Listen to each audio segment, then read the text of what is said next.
નમસ્કાર, આપ જોઈ રહ્યા છો જેકેએસ ન્યૂઝ ગુજરાતી। વાત કરીએ તો ભાવનગરમાં બોગસ બિલિંગમાં મોખરે છે। અન્ય શહેર અને રાજ્યના તાર ભાવનગર સાથે જોડાયેલા છે। સમગ્ર વાત કરીએ તો બોગસ બિલિંગ સમગ્ર ગુજરાતમાં ભાવનગર મોખરે છે। અંદાજિત આ રકમ 8,000 કરોડની માનવામાં આવી રહી છે। આજે પોલીસ અને જીએસટીની સંયુક્ત પ્રેસ કોન્ફરન્સમાં જીએસટી અધિકારી યાજ્ઞિક અને ભાવનગર એસપી ડોક્ટર હર્ષદ પટેલ એ સમગ્ર જાણકારી આપી હતી। આ બાબતે જીએસટી અધિકારી યાજ્ઞિકે જણાવ્યું હતું કે પાલિતાણામાં એક આધાર કેન્દ્ર પર રેડ કરવામાં આવી હતી, જ્યાં બોગસ આધાર કાર્ડ બનાવી આપવામાં આવતા હતા। જીએસટી નંબર માટે અન્ય પુરાવાઓ ઊભા કરી જીએસટી ફાઇલ બનાવી વેચી દેવામાં આવતી હતી। ત્યારબાદ આધાર કેન્દ્ર ઉપરથી 6,000થી વધુ જેટલા મળેલ નંબરની ચકાસણી કરવામાં આવી હતી, જેના તાર અન્ય રાજ્યો સાથે જોડાયેલા હતા, જેની ફરિયાદ પાલિતાણા પોલીસ સ્ટેશન તેમજ ભાવનગર પોલીસ સ્ટેશનમાં કરવામાં આવી હતી। કેન્દ્રીય મંત્રીને સમગ્ર વિગત દ્વારા અવગત કરવામાં આવ્યા હતા અને ત્યારબાદ સમગ્ર ભારત તેમજ ગુજરાતમાં પહેલીવાર જીએસકે સેન્ટર શરૂ કરવામાં આવ્યું હતું, જેની અંદર બાયોમેટ્રિક્સ દ્વારા પેઢીને જીએસટી નંબર આપવામાં આવે છે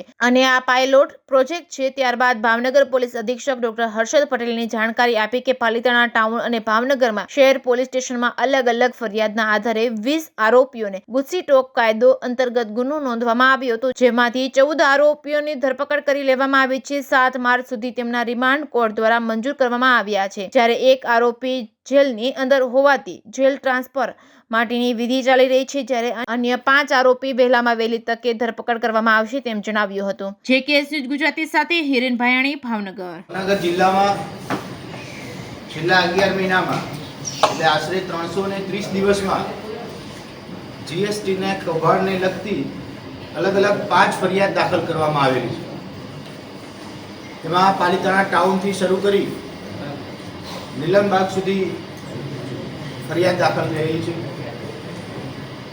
ફેબ્રુઆરીના 11 તારીખથી લઈ 2024ના જાન્યુઆરીના 12 તારીખ સુધીના 11 મહિનામાં આ અલગ અલગ જીએસટી કૌભાંડને લગતી ફરિયાદ દાખલ કરવામાં આવેલી છે। એમાં છેલ્લી ફરિયાદ નીલમબાગ પોલીસ સ્ટેશનમાં 12 જાન્યુઆરી 2024ના રોજ 2 આરોપી કે જેમના નામ અમીન ઉર્ફે મચ્છર કીટાવાલા અને મોહમ્મદ હનીફ કીટાવાલા, બંને આરોપી વિરુદ્ધ ફરિયાદ દાખલ કરવામાં આવેલી છે। ફરિયાદની ગંભીરતા લઈ પોલીસ ઇન્વેસ્ટિગેશન શરૂ કરવામાં આવે છે। તપાસ દરમિયાન ચંદ્રાજી બાંભણિયા અને મિહિર બગથાર નામના 2 વ્યક્તિઓની પૂછપરછ કરવામાં આવે છે।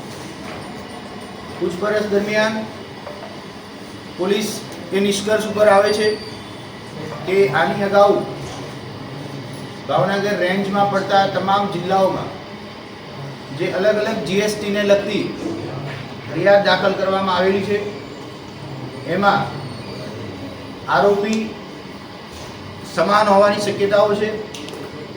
એ દિશામાં તપાસ કરતા કુલ 20 આરોપી એવા મળી આવેલા કે જે 2 કે તેથી વધુ ગુનાઓમાં ચાર્જશીટમાં જેનું કોગ્નિઝન્સ લીધેલું હોય। આ 20 આરોપીઓ વિરુદ્ધ નીલમબાગના ગુનામાં ગુસ્સી ટોક એડ કરવા માટે થઈ કોર્ટની મંજૂરી મેળવવામાં આવે છે। મંજૂરી મેળવી ગુસ્સી ટોક 20 આરોપીઓ વિરુદ્ધ દાખલ કરવામાં આવે છે। આ ગુનામાં 14 આરોપીની અત્યાર સુધી ધરપકડ કરી લેવામાં આવેલ છે। 14 આરોપીઓના 7 માર્ચ 2024 સુધી પોલીસ રિમાન્ડ પૂછપરછ માટે આપવામાં આવેલા છે। બાકી જે રહેતા 6 આરોપી છે, એમાંથી એક આરોપી જેલમાં હોવાથી જેલ ટ્રાન્સફર વોરંટ મેળવવાની પ્રક્રિયા ચાલુ છે। બાકીના 5 આરોપી વહેલામાં વહેલી તકે પકડાઈ જાય એ દિશામાં ભાવનગર પોલીસ અલગ અલગ ટીમ બનાવી અને પ્રયત્નો કરી રહી છે। સમગ્ર આ તમામ ગુનાઓમાં જે આર્થિક ગેરરીતિ કરવામાં આવેલી છે, પોલીસ એ દિશામાં પણ તપાસ કરી રહી છે કે આવડા મોટા કૌભાંડમાં આ જે આર્થિક દુરુપયોગ કરવામાં આવેલ છે, ક્યાંક એનો ઉપયોગ દેશની એકતા અને સલામતી જોખમાં એ દિશામાં તો નથી થઈ રહ્યો ને. આ ફંડ કોઈ પણ રીતે ટેરરિસ્ટ એક્ટિવિટી કે સમાજની ઇન્ટરનલ સલામતી અને એકતા જોખમાં એવી કોઈ દિશામાં વપરાઈ શકે કેમ? પોલીસ સતત એ દિશામાં ચિંતાશીલ છે અને એ દિશામાં તપાસ કરી રહી છે. ખાસ કરી સમગ્ર જે ગુનાઓ દાખલ કરવામાં આવેલા છે એની મુખ્ય એમો જોઈએ તો જે એન્ડ યુઝર છે કે જે આધાર કાર્ડ હોલ્ડર છે એને કોઈ પણ રીતે આર્થિક લાલચ આપવામાં આવતી હતી કે કોઈ પણ સરકારી કે અર્ધ સરકારી યોજનાનો એને લાભ મળશે એમ કહી આધાર સેન્ટર ઉપર લઈ જવામાં આવે, એનો મોબાઈલ નંબર ચેન્જ કરી દેવામાં આવે. ત્યારબાદ જો એ પાન કાર્ડ ન ધરાવતો હોય તો પાન કાર્ડ કરાવવામાં આવતું. આમ જીએસટીએન માટેની જે ડોક્યુમેન્ટની જરૂરિયાત હોય એ તમામ ડોક્યુમેન્ટ એને કોઈ પણ પ્રકારની અલગ અલગ આર્થિક લાલચ આપી અને મેળવવામાં આવતા હતા. આ જીએસટીએન માટેની જે ફાઇલ તૈયાર થાય એ પછી બજારમાં અલગ અલગ ભાવે એને વેચી દેવામાં આવતી હતી. મુખ્ય આખા સ્કેન્ડલની એમો આ રીતે ચાલી રહી છે. બાકીની તપાસ અત્યારે હાથ ઉપર છે. આ 20 સિવાય કોઈ પણ આરોપી ગુજસીટોક એક્ટ નીચે જો આવતા હશે તો એ દિશામાં પોલીસ પ્રયત્ન કરી રહી છે. આના સિવાયની કોઈ પણ સનસનીખેજ ખબર જો તપાસ દરમિયાન આવશે તો તાત્કાલિક ત્વરિત મીડિયાને બ્રીફ કરી દેવામાં આવશે. સર, ગુજસીટોકનો કાયદો લાગુ કરવા માટે આ જીએસટી સંબંધિત ગુનામાં શું ક્રાઇટેરિયા? ગુજસીટોક કાયદો એટેન્ડ કરવા માટે કોઈ પણ 2 ચાર્જશીટમાં કોગ્નિઝન્સ લીધેલું હોવું જરૂરી છે. એવા આપણને કુલ આરોપીમાંથી 20 આરોપી મળી આવેલા છે. એટલે 20 આરોપીની વિરુદ્ધમાં ગુજસીટોક એક્ટ આપણે દાખલ કરેલ છે. જે 7મી માર્ચ સુધી જે આરોપીઓ અત્યારે રિમાન્ડ પર છે એની પાસેથી કોઈ વધુ માહિતી મળી છે જેના અંગે 7 તારીખ સુધી આરોપી જ્યાં સુધી પોલીસની કસ્ટડીમાં છે એ ઇન્વેસ્ટિગેશનમાં વધુમાં વધુ ડીપ જઈ શકાય. તપાસમાં પોલીસ બ્રોડર વેમાં વિચારી શકે એ દિશામાં પૂછપરછ કરવામાં આવી છે. એ જ રીતે 7 તારીખ સુધીમાં કોઈ મહત્વના સમાચાર કે મહત્વની કડી જો પોલીસના હાથમાં લાગે છે અથવા 7 તારીખ સુધીના જે પોલીસ રિમાન્ડ છે એ દરમિયાન ફરિયાદ પછી શું અપડેટ આ ગુનાઓમાં છે, બીજા કોઈ ટોળકી કે બીજા કોઈ નાગરિકો કે બીજી કોઈ ગેંગ આમાં સંડોવાયેલી છે કે કેમ એ તમામ બ્રીફિંગ મીડિયાને કરી દેવામાં આવશે. હાલ પૂરતો ફોર્જરીનો કોઈ ગુનો દાખલ કરવામાં આવેલ નથી. પકડવાના કેટલા બાકી છે? 20માંથી 20માંથી 5 આરોપી પકડવાના બાકી છે. 1 આરોપી અન્ય જેલમાં છે. સર, જેલમાં છે એમનું નામ કઈ? નામ જે અન્ય ભાવનગરની જેલમાં છે એનું નામ જતીન ઉર્ફે જલારામ પ્રફુલભાઈ કક્કડ છે, જેનું ટ્રાન્સફર વોરંટથી વહેલી તકે. Good morning friends. સૌ પહેલાં તો જીએસટી ડિપાર્ટમેન્ટ માટે આ ગર્વની લાગણી છે કે પોલીસ ડિપાર્ટમેન્ટના સહયોગ વિના અમે આજે જે કક્ષાએ પહોંચીએ છીએ ત્યાં કદાચ ના પહોંચી શક્યા હોત. એટલે પોલીસ ડિપાર્ટમેન્ટનો હું સમગ્ર જીએસટી ડિપાર્ટમેન્ટ વતી આભાર માનું છું. ભાવનગરના કૌભાંડની શરૂઆત કરીએ તો ગાંઠિયા માટે વખણાતું આ શહેર ક્યારે બોગસ બિલિંગ માટે વખણાતું થઈ ગયું એ કોઈને ખબર ના રહી. એટલે 2021 વખતે જ્યારે આ શરૂ થયું કે બિલિંગ ભાવનગરમાં મેક્સિમમ શરૂ થઈ ચૂક્યા છે ત્યારે માનનીય કમિશનરશ્રીએ મિલિંદ કાવડકર જેવા એક ભાવોશ અધિકારીની અહીંયા નિમણૂક કરી જોઈન્ટ કમિશનર તરીકે. અમે લગભગ 2000થી વધુ નોંધણી દાખલા એ સમયે રદ કર્યા, આઈડેન્ટિફાઈ કર્યા અને એમાં સ્પોટ વિઝિટ કરાવી. એ પછી મિલિંદ કાવડકર સાહેબ પછી મારી નિમણૂક થઈ ત્યારે સાહેબનો એવો ક્લિયર મેસેજ હતો કે આ કૌભાંડીઓના મૂળ સુધી આપણે પહોંચવું છે. એવું નહીં કે એ લોકો નોંધણી નંબર લીધે રાખે અને આપણે નોંધણી દાખલા રદ કરી રાખીએ. એ પ્રોસિજરમાં પડ્યા વિના આનો મૂળ શું છે, ક્યાંથી આનો ઉદ્ભવ થાય છે, એના માટે માનનીય કમિશનર શ્રી સમીર વકીલ સાહેબની સીધી સૂચનાથી અમે લોકોએ પાલીતાણામાં એક આધાર સેન્ટર ઉપર રેડ કરી અને ત્યાંથી સમગ્ર કૌભાંડના મૂળ નીકળ્યા કે જ્યાં આરોપીઓ દ્વારા જે ગરીબ અને અશિક્ષિત લોકો છે એમને ઝાંસામાં લઈ અને એમના પાન કાર્ડ અને આધાર કાર્ડનો દુરુપયોગ કરી અને નોંધણી દાખલાની જે ફાઇલ કહેવાય એવી એક ફાઇલ બનાવતા હતા અને એ ફાઇલ પછી નફો લઈને વેચી દેતા હતા. આવી એક મોડસ ઓપરેન્ડી જાણવા મળી. એટલે એ બધા જ માણસોને અમે આઈડેન્ટિફાઈ કર્યા, ત્યાં સ્પોટ વિઝિટ કરી અને એને અમે નામ આપ્યું આધાર 1.0 મિશન, જેમાં અમે ભાવનગર અને પાલીતાણાના પોલીસ સ્ટેશનમાં ગુના દાખલ કર્યા. પછી આના આધારે લગભગ 6000થી વધારે જીએસટી નંબર અમે ચેક કર્યા, જેના મૂળ અમે બીજા રાજ્યમાં પણ જોયું કે આ પાલીતાણાની જે ફાઇલ છે એના આધારે બીજા રાજ્યોમાં પણ નોંધણી દાખલા લેવામાં આવેલ છે. એટલે અમે બીજા બધા રાજ્યોને જાણ કરી, જીએસટી કાઉન્સિલને આ અંગે જાણ કરી અને કેન્દ્રીય નાણામંત્રી માનનીય મેડમ નિર્મલા સીતારામનની સાથે જે ચર્ચાઓ થઈ એ મુજબ સમગ્ર દેશમાં પહેલી વખત ગુજરાતમાં જીએસકે સેન્ટર એટલે જીએસટી સેવા કેન્દ્રની શરૂઆત થઈ, જેમાં અમે બોગસ નંબરોની અટકાવવા માટે અમે બાયોમેટ્રિક વેરિફિકેશન અને આઈડી સ્કેનરથી અમે પહેલી વખત નોંધણી દાખલા આપવાની શરૂઆત કરી, જેમાં ગુજરાત સૌપ્રથમ રાજ્ય બન્યું છે. આ પાયલોટ પ્રોજેક્ટ છે. અત્યારે પણ ભાવનગર જિલ્લાના, બોટાદ જિલ્લાના અને અમરેલી જિલ્લાના તમામ નંબરો એ આપણે બાયોમેટ્રિક સેન્ટ્રલ રજિસ્ટ્રેશન પરથી જ આપીએ છીએ, જેથી કરીને આ દૂષણને આપણે ડામી શકીએ. રૂપિયા તો કહેવાય એટલા માટે મુશ્કેલ છે કેમ કે આ કૌભાંડ છે એ ડાયરેક્ટ એવું કૌભાંડ નથી કે જેમાં જીએસટી આઈએસટી મતલબ આપણે જે કહીએ છીએ ને આઈટીસી લેવાઈ જ ગઈ હોય. ઘણીવાર એવું બી બને છે કે જેમ પોલીસ કોઈને શંકાના આધારે ધરપકડ કરે કે આ માણસ ચોરી કરવા જતો હતો. તમારો પ્રશ્ન એવો છે કે એ ચોરી કેટલા રૂપિયાની છે, તો એ જ્યાં સુધી ચોરી ના કરે ત્યાં સુધી તો એવું કહી ના શકાય કે કેટલા રૂપિયાની ચોરી.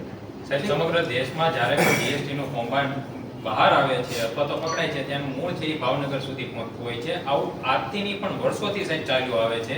આ કોઈ નવીન વાત નથી સાહેબ. એનું મૂળ છે એ ભાવનગર સુધી ચાલે. શું કોઈ અધિકારીઓની આમાં મિલીભગત હોવાથી આ જીએસટીનું કૌભાંડ નેટવર્ક જે છે એ ચાલે છે? એવું કહી ના શકાય. ભૂતકાળમાં સાહેબ અધિકારીઓની ભૂતકાળમાં એ વાત સાચી છે કે જે નોંધણી અમને જે શંકાસ્પદ લાગ્યું કે જે નોંધણી દાખલા અપાયા હતા એને રિવાઇવ કરવામાં આવ્યા હતા, પછી ફરીથી એને કેન્સલ કરે, ફરીથી રિવાઇવ કરે, આવું અમને જ્યાં જ્યાં લાગ્યું કે અમારા પણ 2 આસિસ્ટન્ટ કમિશનર કક્ષાના અધિકારીઓને અમે સસ્પેન્ડ કર્યા છે. અને તમને પણ ખબર હશે કે જ્યારે મિલિંદની નિમણૂક થઈ ત્યારે સમગ્ર સ્ટાફની બદલી કરવામાં આવી. અત્યારે જે સ્ટાફ છે એ સમગ્રપણે બહારથી લાવવામાં આવે. જે ભૂતકાળમાં આંકડો આવ્યો છે જાહેર થયું હતું 80,000 કરોડ રૂપિયાનો જીએસટીનું કૌભાંડ છે. તો માત્ર આંકડાની માયાજાળ છે. હા, એ આંકડાની માયાજાળ છે એવું ના કહી શકાય, પણ અમે માની લો કે એવું શોધીએ કે ભાઈ એકમાં તમે 100 કરોડનું ટર્નઓવર થઈ શકે, જ્યાં સુધી અમને ખ્યાલ ના આવે ત્યાં સુધી 100 કરોડનું ટર્નઓવર થાય એ રીતે કેલ્ક્યુલેશન કરીને કોઈ આંકડો અપાઈ શકાય હોય. અધરવાઇઝ એવો આંકડો આપવો શક્ય એટલા માટે નથી કે જ્યાં સુધી આઈટીસી કેલ્ક્યુલેટ થઈ અને ના આવે ત્યાં સુધી એવું એક્ઝેક્ટ ફિગર આપવો કોઈના પણ માટે પોસિબલ. આ નેટવર્ક પર જીએસટી વિભાગ અને પોલીસની જે સંયુક્ત કામગીરી ચાલે છે એમાં રિકવરી કરી શક્યું છે કે કેમ? હા, રિકવરી અમે કરવાની શરૂ કરી દીધી છે. અમે મૂળ કૌભાંડીઓ સુધી પહોંચ્યા છે ત્યાં એ લોકોએ જેને જેને આવા બિલો આપેલા છે એને અમે બેનિફિશિયરીના નામે ઓળખીએ. એ બેનિફિશિયરીને અમે સમન્સ આપેલા છે અને એ લોકો જ્યાં જ્યાં યોગ્ય લાગ્યું ત્યાં પૈસાની રિકવરી થઈ છે. કદાચ અત્યાર સુધીમાં 15 કરોડ રૂપિયાની રિકવરી એમાં થઈ છે. અત્યાર સુધી કેટલા આરોપીઓ પકડાયા છે?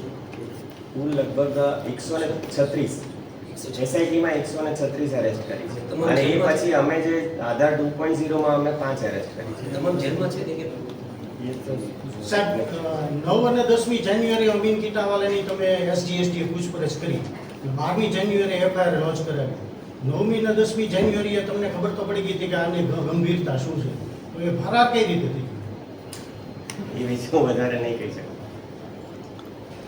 સાહેબ, ભાવનગરમાં ભૂતકાળની અંદર મમ્મદ ટાટા હોય કે 720 કરોડ, નિલેશ ઉર્ફે ભાણો 780 કરોડ, અન્ય સાહેબ જે ઉસ્માન કરીને છે અને આઈટી સેલે સુરતે સાહેબ પકડ્યો હતો. ભાવનગરમાં સાહેબ વર્ષોથી જીએસટીનું નેટવર્ક ચાલે છે જે જગજાહેર છે સાહેબ. તમે ન જાણતો હોય તો ખ્યાલ નથી પણ આ જગજાહેર છે. તો સાહેબ તમને નથી લાગતું કે આમાં અધિકારીઓ સામેલ હોય જીએસટી વિભાગમાં? કારણ કે એની વગર શક્ય નથી સાહેબ. એવું એટલે નથી લાગતું કે અત્યાર સુધીમાં અમે જેટલા પણ લોકોને સસ્પેક્ટને અમે એરેસ્ટ કર્યા છે અથવા જેટલા લોકોની પણ પૂછપરછ કરી છે એમાંના કોઈએ તો અમારા કોઈ માણસનું નામ આપેલું હોય ને, માની લો કે પોલીસ પૂછતાછ કરે તો પોલીસની પૂછતાછમાં બી કોઈ અધિકારીનું નામ તો એમણે આપેલું ન હોય તો અમે એમને પૂછી શકીએ ને શંકાના દાયરામાં અધિકારી ક્યારે આવે જ્યારે કોઈ એવું નિવેદન આપે તો આજ સુધીમાં રેકોર્ડ ઉપર કોઈનું પણ એક પણ નિવેદન જ એવું છે એ બાબતે સાહેબ તપાસ થઈ છે ખરી જીએસટી વિભાગ દ્વારા? હા એ બાબતે પૂછીએ ને અમે તમે કોઈ નંબર લીધો તો તમને કોઈ અધિકારીએ હેલ્પ કરેલી છે એવા પ્રશ્નો પણ હોય છે. ભૂતકાળમાં આપના જ કર્મચારી પ્રતાપ દુધાત નામના વ્યક્તિની ભાવનગર એલસીબીએ ધરપકડ કરી. હા, એટલા માટે એની સંડોવણી હોવાનું પણ સામે આવ્યું. એમની સામે પુરાવા હતા અને સાહેબને બી અત્યારે ખ્યાલ હશે એમની સામે પુરાવા હતા એમણે આરોપીઓ સાથે ચેટિંગ કર્યું હતું વ્યવહાર કર્યો હતો એટલે તો અમે બી એમને સસ્પેન્ડ કર્યા જ્યાં જ્યાં શંકાસ્પદ અધિકારી કે કર્મચારી લાગે ત્યાં અમે સસ્પેન્શનના અને ખાતાની તપાસના ભાગમાં લઈએ તો છીએ. હાલમાં કોઈ તપાસ એવી ચાલે છે ખરી કે એસજીએસટીના કર્મચારીઓ વિરુદ્ધ એ રીતે સામે આજે જે લોકોને સસ્પેન્ડ કરેલા છે ગાંધી સાહેબ છે માલવિયા સાહેબ છે અને આ દુધાત છે એ ત્રણેયની સામે અત્યારે તપાસ ચાલે છે.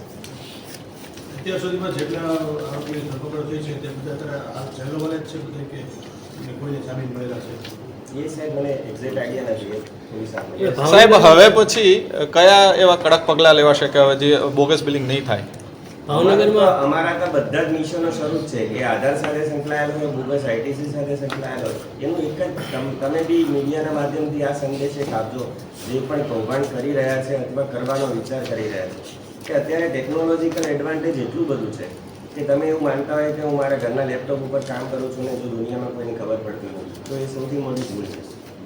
એ તમારો આઈપી એડ્રેસથી માંડી અને દરેકે દરેક વસ્તુ ટ્રેસ થતી હોય. સાહેબ જે તે સમયે જીએસટી આવ્યું ત્યારે તે એટલું જ કડક હતું પરંતુ તોય તે પિયર ગણાવવામાં આવ્યું ભાવનગરને તો આમાંય તે એવું નહીં થાય શું ખાતરી? ના હવે એટલા માટે શક્ય નથી કેમ કે આપણે ગુસ્સી ટોકનું શસ્ત્ર ઉગાડ્યું છે. પહેલા જે એવું હતું કે અમે જામીન ઉપર છૂટી જઈએ પછી પાછા ફરીથી આ ક્રાઇમ કરીએ એવું હવે પોસિબલ નથી અને જીએસકે સેન્ટર જે અમે લાવે એમાં હવે નવા નંબર જ એમના માટે બહુ જ મુશ્કેલ છે. બાયોમેટ્રિક આઈડેન્ટિફિકેશન એટલે તમારી ફિંગરપ્રિન્ટ આવે તમારી ફિંગરપ્રિન્ટ છે પછી તમે એવું કહી નથી શકવાના કે મને ખોટી રીતે મારા ડોક્યુમેન્ટ્સનો દુરુપયોગ થયો છે જે અત્યાર સુધીના બધા નિવેદનમાં આરોપી એવું કહીને છટકી જાય કે આ મિસયુઝ થયો છે મારા ડોક્યુમેન્ટ. સાહેબ આધાર 1.0 અને 2.0માં ભાવનગરમાં કેટલી પેઢી બોગસ પેઢી મળી? ટોટલ અમને 13,000 થી વધારે પેઢી ભાવનગરની મળી. ખાલી? ભાવનગરની એક્ઝેક્ટ ખ્યાલ નથી પણ ગુજરાતમાં લગભગ 4,000 પછી બોગસ પેઢી જેમના નામે હોય એની સામે શું કાર્યવાહી? એનો એક તો નોંધણી દાખલો રદ થાય અને બીજું કે એમના બેનિફિશિયરી જે પણ હોય એ બેનિફિશિયરીઓમાં સમન્સ ઇસ્યુ થાય છે. બરોબર સમન્સ જેની ઇસ્યુ recovery- એ જેની લોકો recovery કરવામાં આવે. એ લોકો સમન્સ ઇસ્યુ તમે કરો એ પોલીસ સમક્ષ હાજર થાય કે તમારી સામે? ના અમારી સમસ્યા તમારી સામે પછી તમારી પ્રોસેસ શું હોય પોલીસને આપવાની? અમે સમન્સ આપીને એમને બોલાવીએ પછી એમને કહીએ કે આ તમારી જે આ જે બોગસ આઈટીસી છે એમાં તમે શું કહેવા માંગો છો પછી એમનો જવાબ રજૂ કરે અને પછી એડજુડિકેશનની કાર્યવાહી કરી અને અમે એમને એમની સામે જે ડીઆરસી બહુ ટેકનિકલ વસ્તુ છે પણ ડીઆરસી સેવાની ઇસ્યુ કરીએ. 1.0 અને 2.0 બંનેનું કનેક્શન મળે છે કઈ રીતે? કનેક્શન એવી રીતે મળે છે કે માત્ર ભાવનગર આનું મૂળ નથી બીજે પણ હોઈ શકે છે એવું અમને તપાસ દરમિયાન તો પણ જાણવા ભાવનગર આમાં બદનામ થયું એવું લાગે છે? ભાવનગરમાં બદનામ થવાની વાત કે ચીંડે ચીંડે ચડે ચોર કહી ન શકાય. કે વારંવાર જ્યારે લાઈન આવે ત્યારે એવું જાય કે તમે પ્રથમ વખત